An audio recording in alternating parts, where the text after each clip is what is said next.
Hey friends, welcome back to the Outpost. Sorry I haven't been able to put very many videos out lately. Outside of working 40 plus hours a week and running all over the countryside, our temperature here in western Kentucky has gone from being in the hundreds almost to this week we're going to be dropping down into the lower 20s. So I've been working feverishly as much as I can and only on the weekends because by the time I'm getting home it's almost dark and stuff. I'm going to run through a few things that we've had to do to try to get this place ready for those cold nights. Now the main thing that we had to take care of here at the Outpost here on the south side of the property is we had to bury our water line. This place wasn't set up to stay in for wintertime. They just ran it from a hydrant that was above ground all the way through a hose to the side of the camper.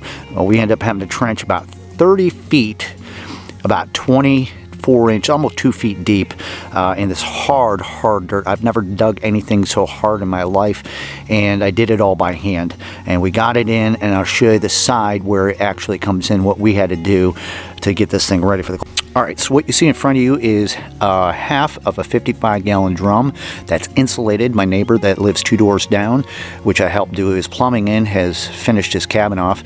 But he had made this thing up. It's got insulation inside of it and everything because he had to stay in his camper for at least 1 or 2 winters. This sits right over top of a spigot where the water line that I buried comes up, and it's inside of the pole barn area. We'll talk more about that in a minute. And that's where the spigot is, and I'll show you a little bit more of how this thing is set up.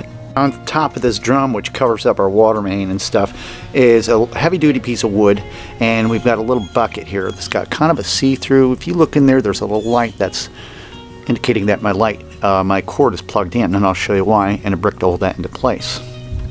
Don't mind the outside noise. There's neighbors in the area that are getting ready for winter as well, cutting firewood and stuff. But if you look carefully, I've got a heated hose. Yes, heated. And it's plugged in and it's ready to go. Let's go up by the camper and I'll show you how that works. Now I'm not going to take credit for any of this. My neighbor lives 2 doors down, which is retired, which I helped out early summer getting all the plumbing put into his cabin. He used to have to stay full-time in his RV during the winter, so he already designed the system. This heated hose comes up and it goes in my inlet to the side of the camper, and it has an insulated cover over top of it that you can't see. And right here is a thermostat which is designed to activate this hose to come on to heat the hose to keep it from freezing when it reaches about 39 degrees. Brilliant. Now don't laugh please, we're not working on the community award for looks around here. We're trying to get through the winter. We spent a good deal of yesterday taking some heavy-duty 6 mil Visqueen, and we're on the back end of the camper right now, and you can see there's the canopy, all that good stuff. That's the bedroom, and we had to cover this area up especially because there are water heaters in there. I insulated all the pipes in there, and that's where the old water heater used to be, but it's still a vent area where air can get in there. And we wrapped the entire underneath of this. Now mind you, I had wood skirting behind here, so that was the first line of defense. All my plumbing is happening through here. That's what we're really worried about, not freezing. And then we wrapped it with this Visqueen. Like I said, it doesn't look pretty. I'll show you a little bit more around the front. There's the master slide, and we got all the windows, all 11 windows in the camper completely covered with Visqueen. We had to come up with some plans around here where the hitch was. I said it doesn't look real pretty, but it's covered. The biggest enemy when it comes to winter and things freezing is the wind.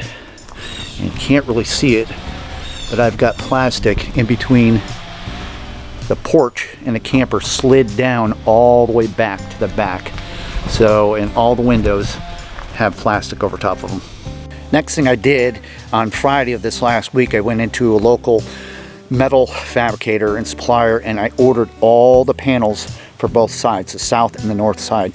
Now the main part of the weather around this area comes from the south and from the west, sometimes a little bit from the north and stuff, but we're going to have siding along both the north and the south sides, which is going to cover up all that plumbing, and it's going to keep the wind from getting there and freezing stuff. That's our final layer of protection outside of the Visqueen, the heated hose, burying the water line and all that stuff.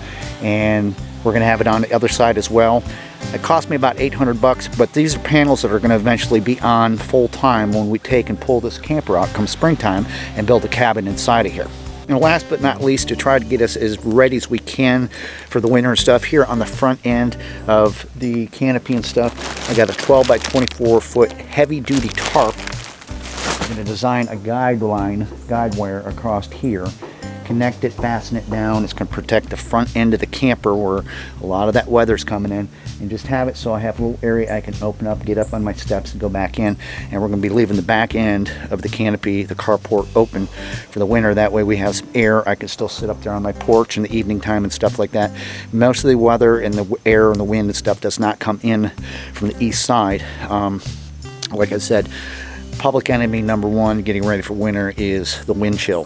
The air temperature is going to be about 25 degrees, but if that wind's picked up, it's down to 0. This side over here was the most important, and the front as well as the north, where all the cold weather and those storms come through. So we're almost there. Well, all that being said, hopefully that clears up to some of you folks wondering why I haven't put a lot of videos out lately.